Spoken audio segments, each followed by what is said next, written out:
शांति। आज की तारीख है 7/5/2023, 7 मई 2023। आज बाबा की अव्यक्त मुरली है जो कि रिवाइज है 26/11/1994 में बाबा के द्वारा सुनाई गई थी। इस मुरली का शीर्षक है परमात्म पालना और परिवर्तन शक्ति का प्रत्यक्ष स्वरूप सहज योगी जीवन। परमात्म पालना और परिवर्तन शक्ति का प्रत्यक्ष स्वरूप सहज योगी जीवन। आज बाबा हर एक बच्चों के मस्तक पर विशेष श्रेष्ठ भाग्य की 3 लकीरें देख रहे हैं। बाबा बच्चों के मस्तक पर श्रेष्ठ भाग्य की 3 तरह की लकीरें देख रहे हैं। सर्व बच्चों का भाग्य तो सदा सर्वश्रेष्ठ है ही, लेकिन आज बाबा 3 लकीरें बाबा देख रहे हैं। बाबा कहते हैं आज विशेष 3 लकीरें चमक रही हैं। कौन कौन सी हैं? पहली लकीर, पहली है, एक है परमात्म पालना के भाग्य की लकीर। एक है परमात्म पालना के भाग्य की लकीर जो हमें डायरेक्ट परमात्मा की पालना मिल रही है। दूसरी है बेहद के ऊंचे से ऊंचे पढ़ाई के भाग्य की लकीर। अब वो परमात्मा हमें कितनी ऊंची से ऊंची पढ़ाई पढ़ा रहे हैं। तीसरी है श्रेष्ठ मत प्राप्त होने के भाग्य की लकीर। ऐसी श्री श्री श्री परमात्मा के श्रेष्ठ मत प्राप्त होने की लकीर भी हम बच्चों के मस्तक पर है। तो हो गई 3 लकीर, परमात्मा पालना की, दूसरी ऊंची पढ़ाई की और तीसरी श्रेष्ठ मत की लकीर बाबा देख रहे हैं।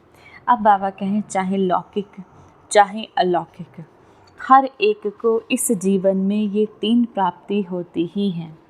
पालना भी मिलती है, पढ़ाई भी मिलती है और मत भी मिलती है।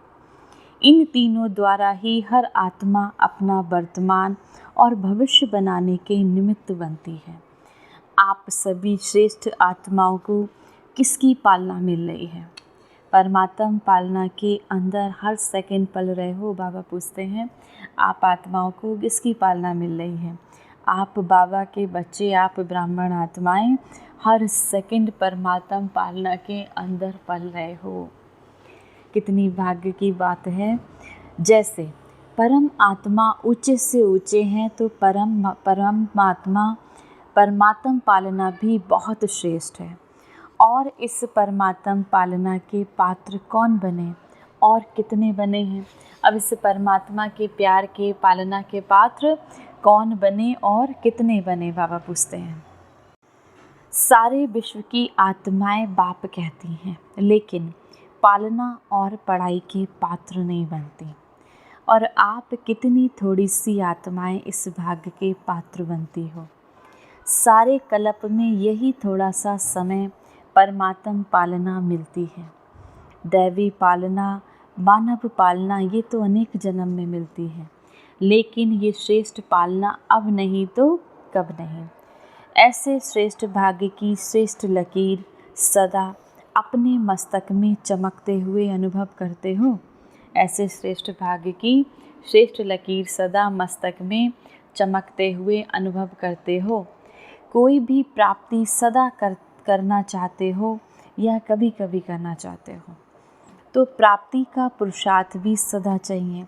अब कोई भी प्राप्ति बाबा कहते हैं सदा के लिए करना चाहते हो या थोड़े समय के लिए, तो प्राप्ति अगर हम सदा के लिए करना चाहते हो तो उसके लिए मेहनत भी सदा की चाहिए, कभी कभी की नहीं चाहिए, सदा की चाहिए और सदा तीव्र चाहिए।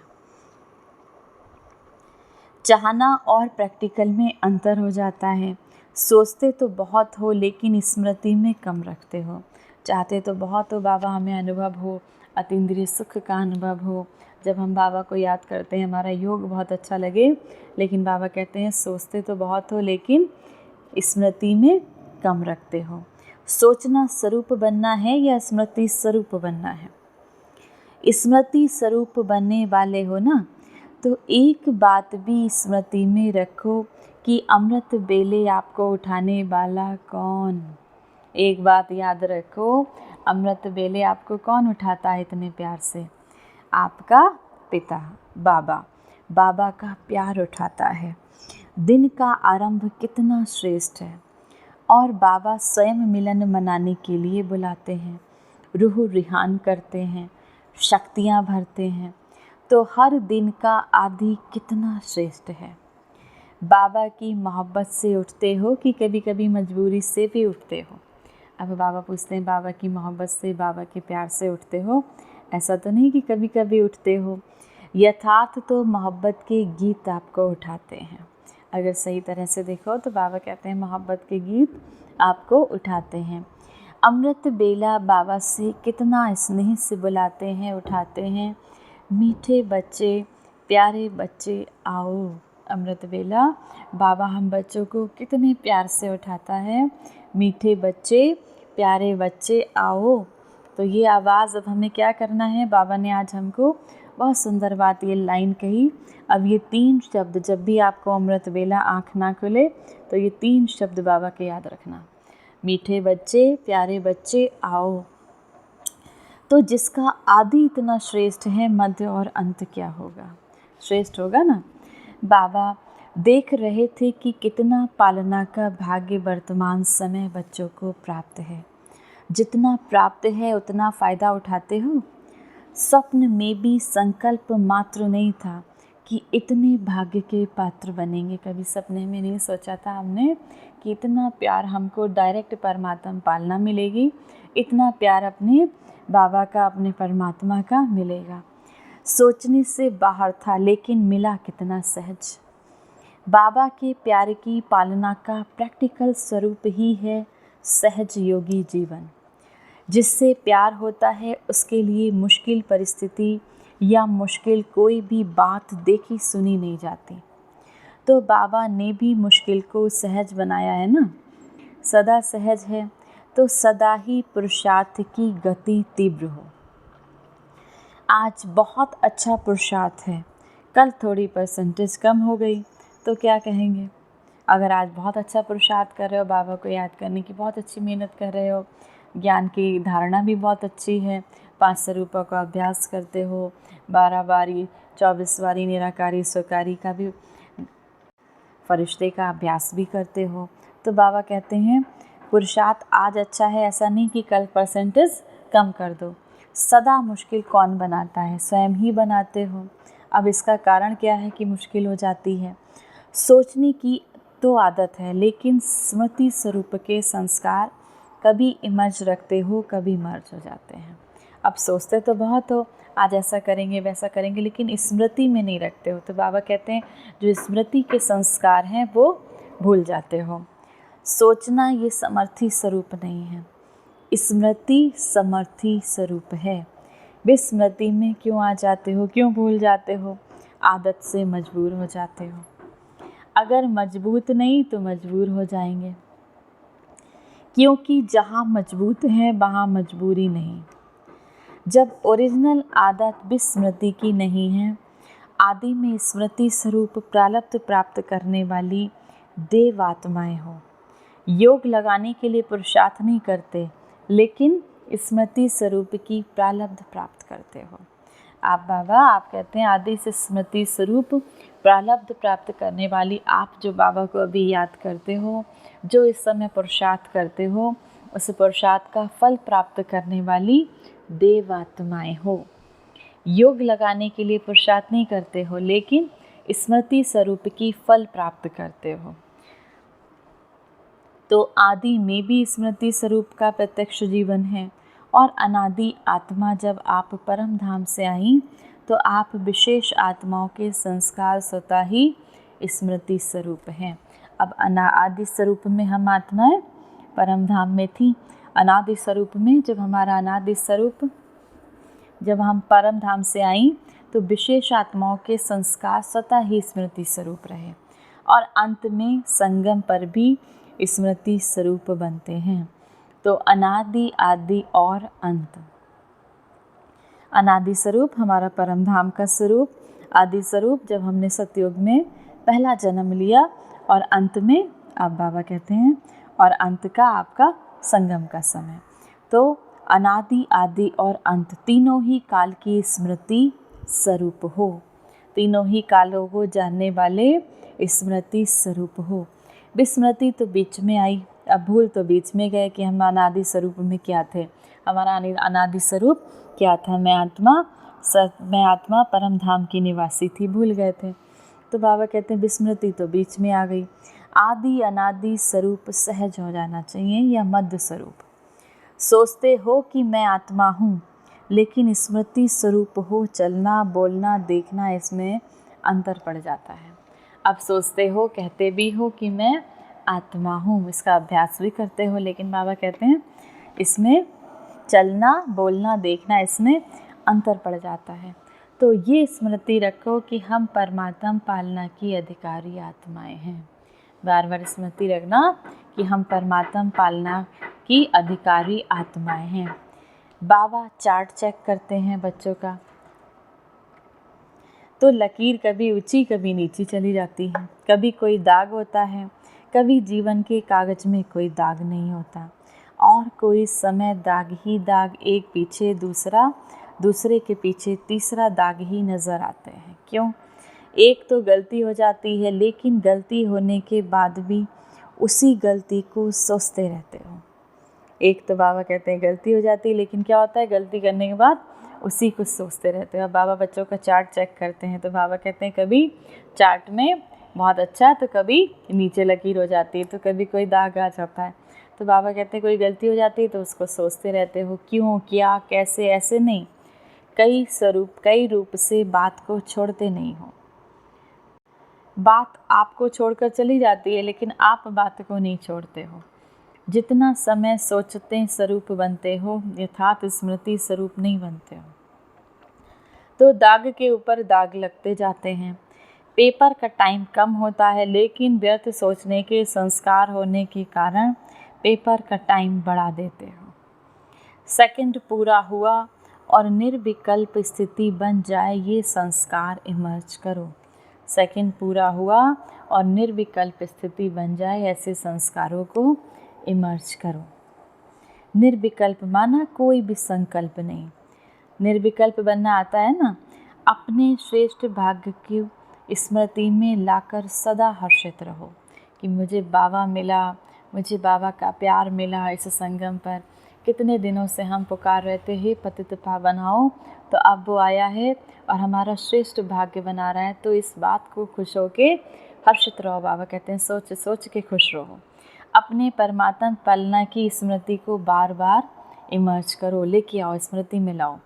सुनना भी आता है, सोचना भी आता है, लेकिन फ़र्क क्या पड़ जाता है।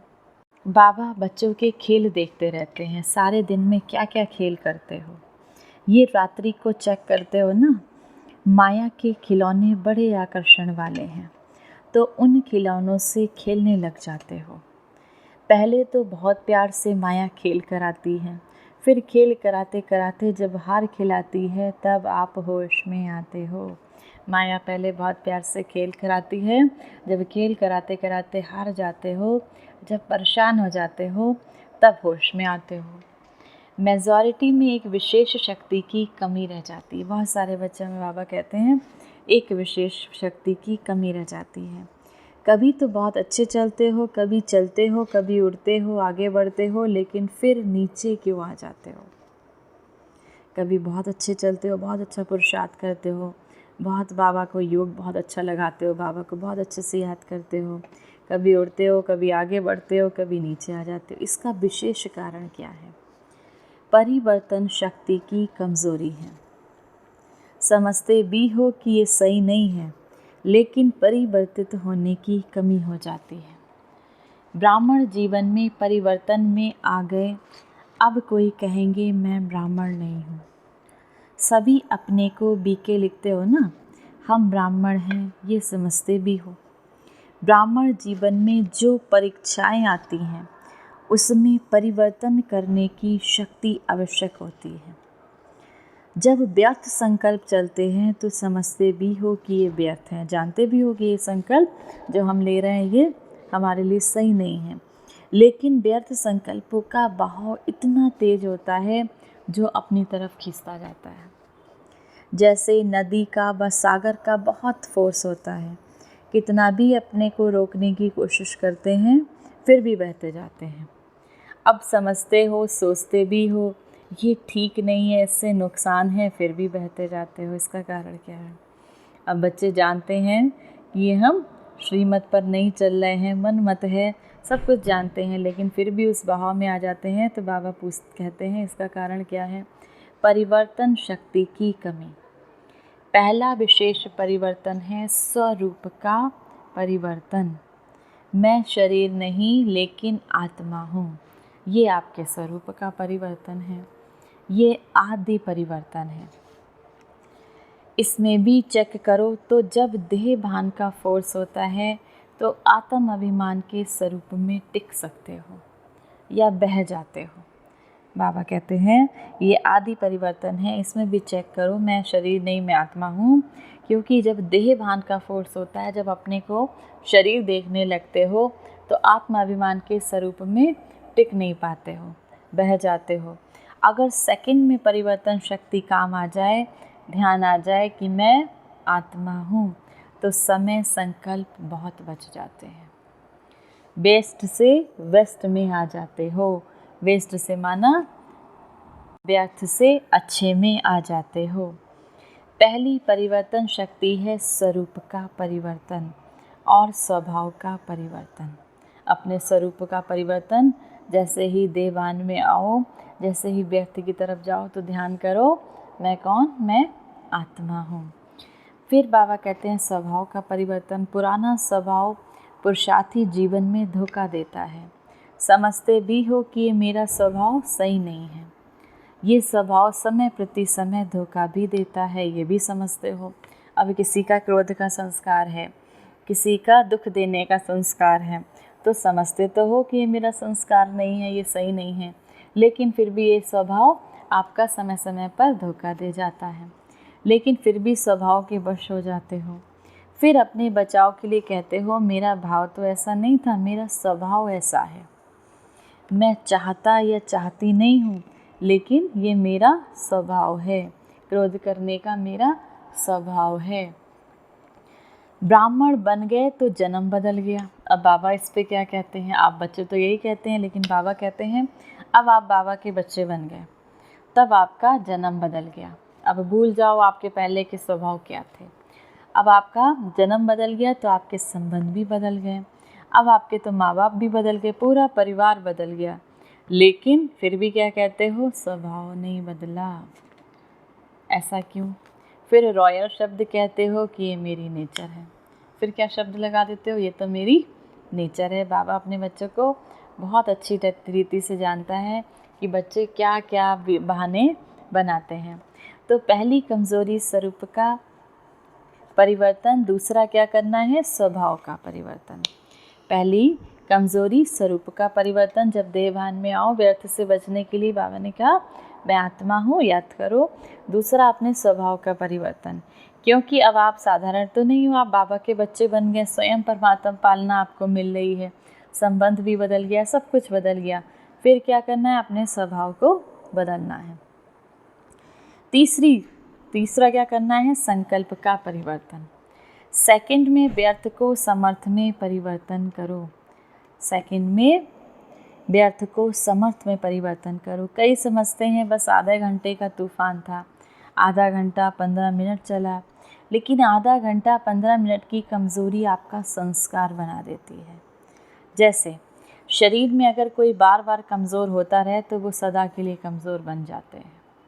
तो 15 मिनट कोई कम नहीं है। अब बाबा बच्चों से क्या कहते हैं? बच्चे कहते हैं बाबा आधा घंटा 15 मिनट हमने व्यर्थ की तरफ बिता दिया।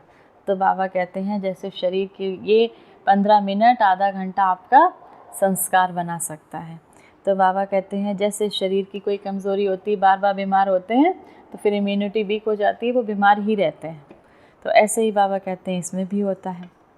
संगम युग का एक एक सेकंड वर्षों के समान है, तो ऐसा अलबेले नहीं बनो। अब आप ज्ञान योग कर रहे हो, राजयोग कर रहे हो। अब हम क्या कहते हैं? हम ज्ञान मार्ग पे हैं। तो ज्ञान मार्ग का अर्थ क्या होता है? ज्ञान मार्ग का अर्थ माना हर संकल्प, हर सांस के साथ हमारे ज्ञान दिखना चाहिए। भक्ति मार्ग में क्या होता है? सुबह पूजा की, शाम को पूजा की, बस उसके बाद दिन भर व्यर्थ में बिताया, चाहे इधर बिताया, लेकिन हम जब ज्ञान मार्ग में आ जाते हैं तो क्या करते हैं, हमको अपने हर सांस पे, हर संकल्प पे अटेंशन देना है। इसीलिए बाबा कहते हैं हम सब बच्चों का 1 सेकंड भी वर्षों के समान है। बल थोड़ा ही चला जाता है लेकिन गवाया कितना। जब आप कहते कदम में पदम कहते हो कि 1 कदम में पदमों की कमाई है, तो 15 मिनट में कितने कदम रखेंगे और कितने पदम आपने गवा दिए। अब इसका हिसाब लगाना। जन्म में तो हिसाब अच्छा रखते हो, जमा में तो हिसाब बहुत अच्छा रखते हो, कदम में पदम जमा हो गया, लेकिन गवाने का भी तो हिसाब रखो। तो ना चाहते हुए भी संस्कार खींचते हैं। जमा में तो बच्चे बहुत हिसाब रखते हैं कि आज हमने इतनी सेवा की, ज़रूर बाबा हमको इसका फल देंगे। तो बाबा यहाँ पे बहुत अच्छी बात बता रहे हैं, जमा में तो बहुत हिसाब रखते हो, लेकिन जो गवाते हो उसका भी हिसाब रखो। तो ना चाहते हुए भी संस्कार अपनी तरफ खींच लेते हैं। जो भी बात बार बार होती है वो संस्कार रूप में भर जाती है।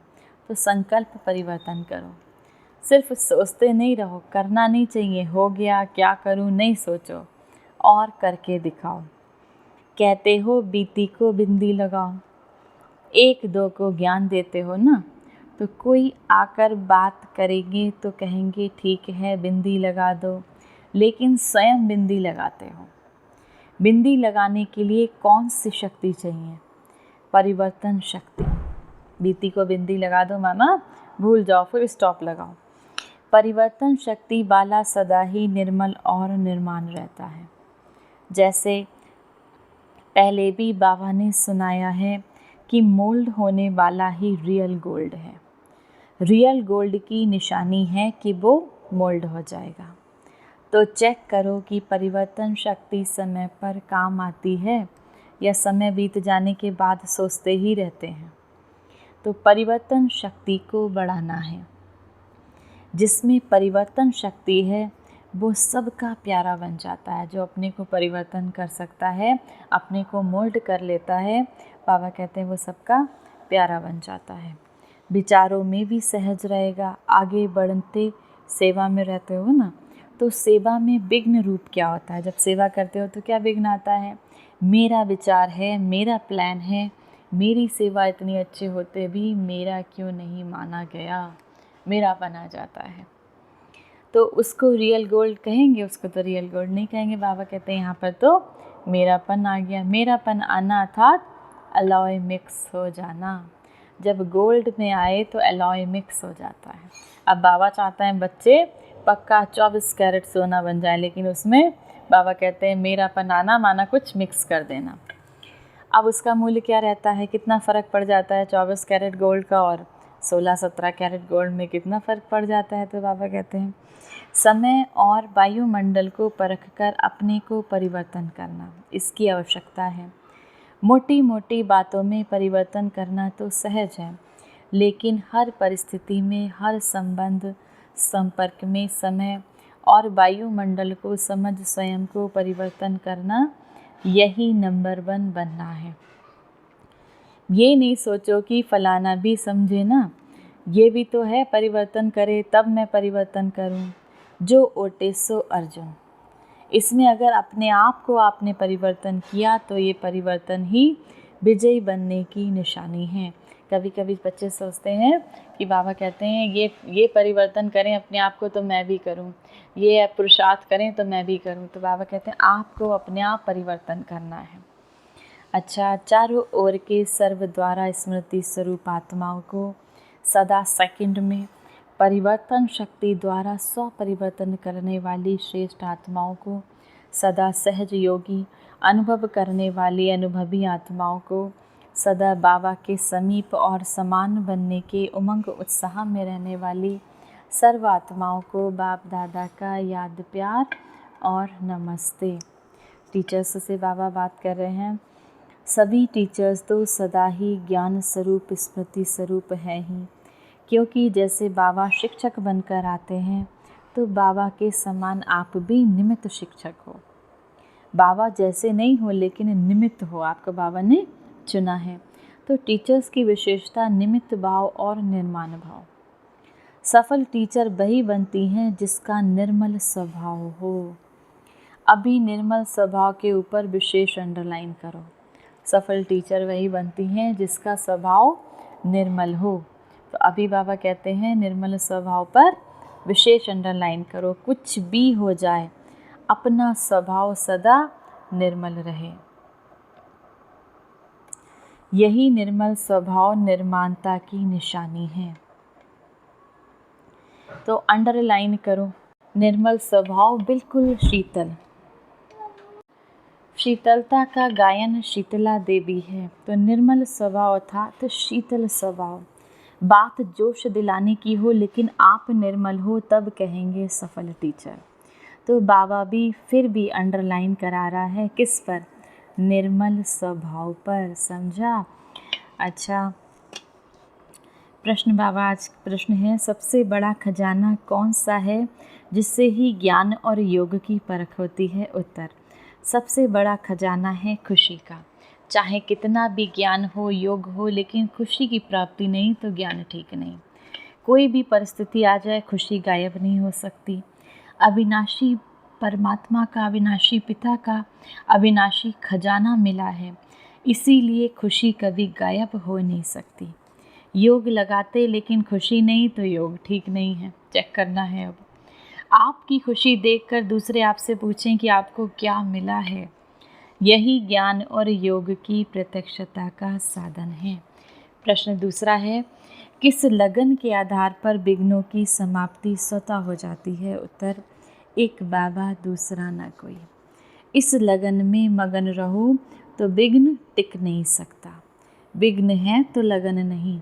विघ्न भले ही आए लेकिन उसका प्रभाव ना पड़े। जब स्वयं प्रभावशाली आत्मा बन जाते तो किसी का प्रभाव नहीं पड़ सकता। जैसे सूर्य का कोई कितना भी छुपाए वो छुप नहीं सकता, सदा चमकता रहता है। ऐसे ही प्रभावशाली आत्माएं कोई भी प्रभाव अपनी तरफ खींच नहीं सकता। अगर प्रभाव ऐसे ही प्रभावशाली आत्माओं को कोई भी प्रभाव को भी आकर्षण अपनी तरफ खींच नहीं सकता, बल्कि उनका प्रभाव अन्य आत्माओं पर पड़ता है। तो सदा एक बाबा दूसरा न कोई। इसी लगन में मगन रहने वाले यही विशेष संगम युग का अनुभव है। वरदान है आज की मुरली से, स्नेह की लिफ्ट द्वारा उड़ती कला का अनुभव करने वाले अविनाशी स्नेही भव। मेहनत से मुक्त होने के लिए बाबा के स्नेही बनो। ये अविनाशी स्नेह ही अविनाशी लिफ्ट बन उड़ती कला का अनुभव कराता है। लेकिन यदि स्नेह में अलबेलापन है तो बाबा से करंट नहीं मिलती और लिफ्ट काम नहीं करती। अगर बाबा के स्नेह में अलबेलापन है, बहुत प्यार से बाबा को याद नहीं करते, तो बाबा से वो करंट नहीं मिलती। जैसे लाइट बंद होने से, कनेक्शन ख़त्म होने से लिफ्ट द्वारा सुख की अनुभूति नहीं कर सकते, ऐसे ही अगर स्नेह कम है तो मेहनत का अनुभव होता है। इसीलिए अविनाशी स्नेही बनो। स्लोगन है आज की मुरली से, शुभ संकल्प और दिव्य बुद्धि के यंत्र द्वारा तीव्र गति की उड़ान भरते रहो। शुभ संकल्प, हर आत्मा का कल्याण हो, और दिव्य बुद्धि के यंत्र द्वारा तीव्र गति की उड़ान को भरते रहो। अच्छा, ओम शांति।